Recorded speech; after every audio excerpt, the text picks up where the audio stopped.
Hey, welcome. I wanted to do a video guide for magic rituals. I know that when I was getting started, I really wasn't sure what I should be doing and when, so I thought it'd be helpful to outline some of these things for you to take some of the guesswork out. All of that being said, the majority of these things are not required. You can pick and choose what you like, you can adjust things, you can use them as inspiration for things that make more sense to you, but they do add energy. So you could do the bare bones of what I'm suggesting and still be successful, but the more things that you layer on, the more energies you add that align with your desired outcome, the easier it will be for you to get there. I also want to say that these aren't the only rules for magic rituals. There's so many different schools of thought on how and when things should be done. Take what resonates, leave the rest. You can even research different types of magic and see what makes the most sense to you, or just pick and choose the things that you like from each one. We'll start off with timing your ritual.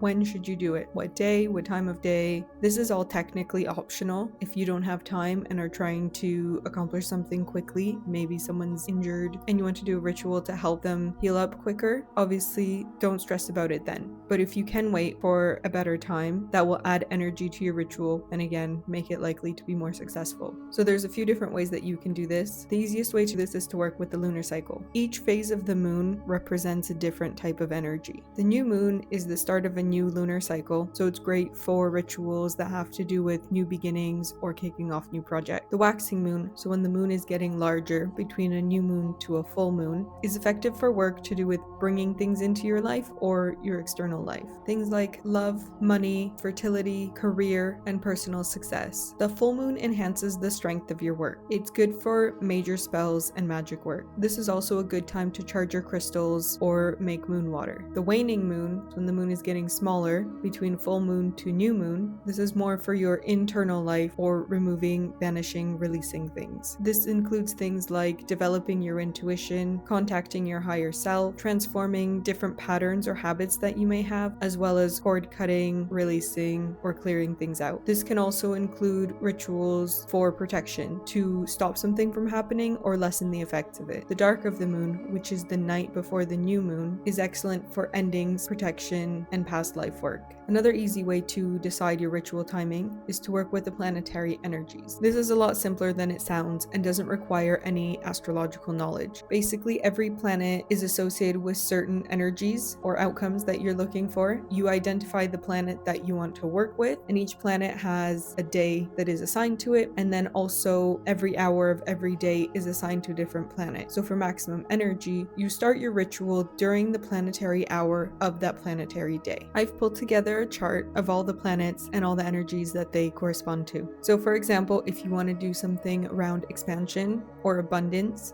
you will be looking to work with Jupiter. And Jupiter's day is on Thursday, and then you would use something like the Planetary Hours website, which I use all the time, to figure out when Jupiter's planetary hours are. Usually there's about 3 that you can choose from within waking hours. The first hour is at dawn, then there'll be one sometime in the afternoon, and then one quite late, probably right before bedtime. This will be the same for all planets on their planetary day. When you're working with planetary hours, you don't have to stress about completing the entire ritual within that planetary hour, but you do need to start it within that planetary hour. You don't have to start it right when the hour begins, but you don't want to start it early because then you will be in the previous planetary hour. So you can start it anytime within that hour, even if you end the ritual in the next hour. Now, planetary hours don't line up with the clock. It's a whole different system. The planetary day starts at dawn and ends at dawn the next day. It separates the day into 2 parts. The first half of the day is dawn to sunset, and that is separated into 12 equal parts. Each of those 12 parts is assigned to a planet. The second half of the day is also separated into 12 equal parts. So your planetary hours won't actually be an hour long. In the summer, the daytime hours will be longer, and in the winter, the daytime hours will be shorter. So make sure you're checking every time because they do shift slightly as we move throughout the year. For extra potency, I like to combine the lunar cycle with the planetary day and hour. This means that I end up doing most of my rituals during the waxing moon on whichever planetary day. Again, these are all suggestions, but do what makes sense to you. Use your intuition. This is just a guide. And don't be afraid to break the rules and try things out. Another way of timing your ritual is to use astrological timing. While you do need a bit of astrological knowledge for this, you really don't need much. Basic understanding of the zodiac signs and planets should be enough.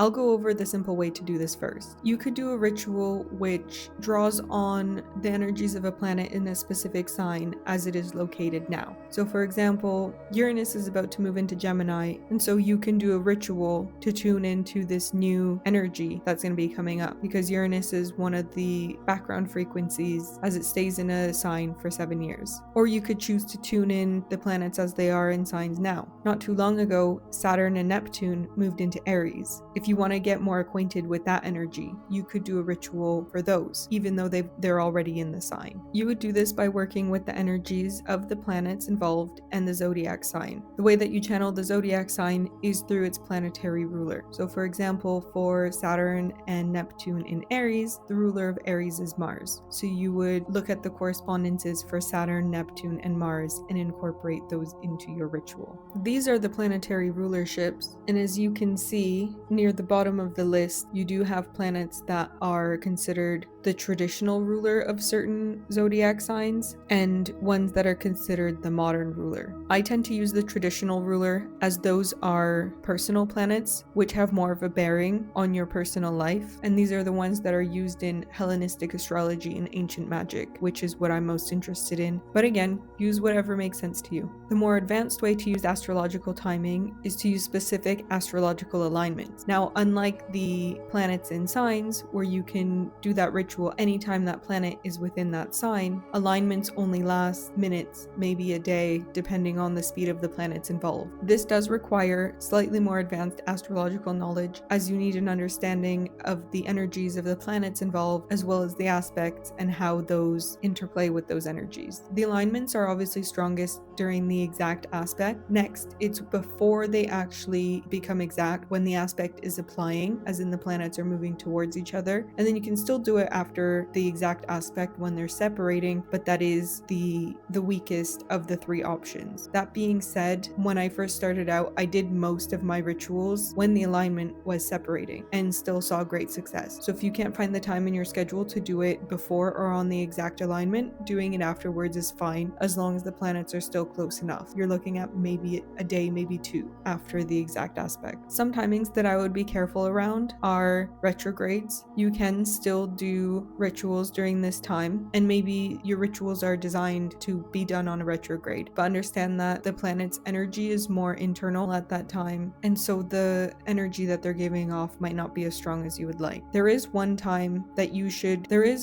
period of time that you should avoid, and that is during eclipses. During eclipses, our energy sources, which is the moon and the sun, get dimmed. The lights go on and off, and so that makes for chaotic energy. So you can journal and do things on an eclipse, but you shouldn't be doing any rituals on the actual eclipse. That being said, you can still do rituals in eclipse season as long as you're not doing it on the eclipse itself. Next, I'll talk about selecting a ritual space. First off, you want to pick somewhere where you won't be disturbed, where you can have some quiet time to yourself, and make sure that space is tidy or can be tidied before the ritual. I like to set up an altar, which again is not strictly necessary, but you do want somewhere where you can put a candle. But I do find altars particularly helpful because that's where I can bring in objects that reflect and bring in the energies that I'm looking to channel and work with. You can use anything as an altar. I've used a jewelry box, my kitchen counter, my desk. You can even use an outdoor space. You can just put a cloth on the floor. You can make use of pretty much any space that you have. So once you've picked out your space, you want to make sure it's tidy. I like to clean up, maybe vacuum, and then also cleanse it energetically. So I like to burn sage or juniper. If you don't like to use fumigation, you can use a cleansing spray. You can also cleanse with sound. I like to use solfeggio frequencies on Spotify or YouTube, or if you have one of those meditation bowls, you can even use that. Energetic cleansing allows you to work with a clean slate. You're not battling with whatever lingering energies might be in that space, especially if it's been a while since you've last cleansed. Next, I'm going to talk about altar setup. Like I said in the section before, your altar is a place where you can gather items and symbols that represent the energies that you are looking to work with. So always start with an altar cloth. I like to cleanse all the items that go on my altar. So first I'll use my sage and I'll go over the actual altar, cleanse the surface, then I cleanse the cloth and all the items that I'm going to put on it. If you're not someone who feels the need to cleanse all your items before you put them on your altar, that's totally fine. But if you do have some items that you bought secondhand that you know you haven't cleansed, make sure sure you cleanse those because you don't know what energies they're giving off. You should cleanse all items that are bought secondhand when you bring them home. So you always want a cloth on your altar. Ideally, you want one in the color that matches the energies that you're working with. If you don't have that though, use your intuition. Pick the one that you're most excited about. You also want to pick a candle that will be at the center of your altar. Again, the candle color can match your intentions. It can match the planet that you're working with or the energy.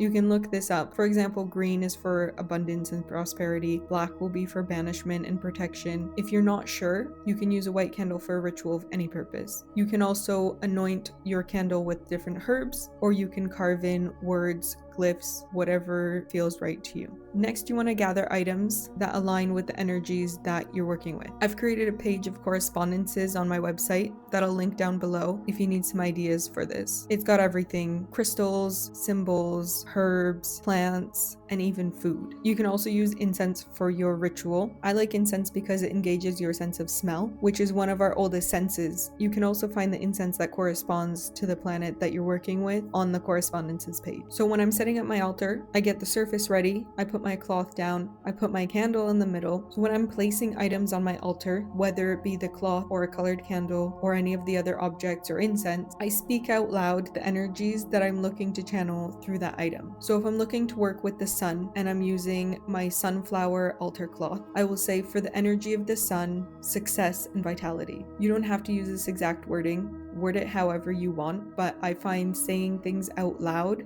brings the energies in stronger than just saying them in your head. But saying them in your head is better than not saying them at all. Like, you want to set the items on your altar with intention. You pick them out for a certain intention, so make sure that they are placed with that intention. And last thing I'm going to talk about is preparing yourself for the ritual. So you figured out your timings, you know what your altar is going to look like. Now you just got to get yourself in the zone. So just as you cleansed your space and your items, you now need to cleanse yourself. You can do this by washing your hands, maybe brushing your teeth, taking a shower if that's what you want. You can use a cleansing spray or some sage. Just make sure you cleanse yourself in some way to prepare for your ritual. I like to think of a ritual as a date with the universe or the divine, and so that's why you want to make sure that you are cleansed. You put something special on for the occasion. Take inspiration from the correspondences for your outfit. If you think, I'm doing this ritual for Mercury, and something pops in your head, that's your intuition saying this is what you should wear. And while you're getting ready, you can play some music. I like to play music that makes me feel magical or puts me in the mood to do magic. It all varies. I have like what I call like spiritual girly music, or maybe you're working with Venus and you want to put something sexy on. See how you feel. See what kind of mood you're in. What are your intentions? This is all highly personal, so don't feel like there's one formula for this. I understand magic as energy used with intention, so make sure you get yourself in the zone, get grounded. This can be meditation, chanting, saying a prayer, dancing, something that gets you out of normal life and into your ritual space mentally. Because again, you want to be focused on your intention and make sure that you're in the best place mentally to accomplish your goals. And once you're ready, you can start your ritual. I'm still pretty new to this YouTube game, so I forgot to record an outro, so I'll share some video that I got of my cat disturbing me while I was trying to record this video. I hope you found this helpful. If you'd like to hear more from me about astrology, magic, and magic history, subscribe to my channel so that you don't miss any new updates. See you in the next video!